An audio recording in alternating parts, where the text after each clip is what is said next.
হে everyone, good morning. আশা করছি তোমরা সবাই ভীষণ ভালো আছো। আমিও কিন্তু খুব ভালো আছি।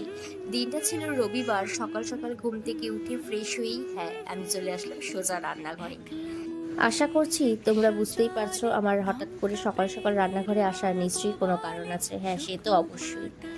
আর স্পেশাল দিনে কাউকে নিজের হাতে রান্না করে খাওয়ানোর ব্যাপারটা কিন্তু বেশ মজার। দুষ্টু ছায়ায় খেলনা দোকান ডাকছে রে আয়, ভুল করেছি আর যাব না মিথ্যে মায়ায়, চমকাবো না। তাই আমিও লেগে পড়লাম মায়ের সাথে ঝটপট রান্না করতে।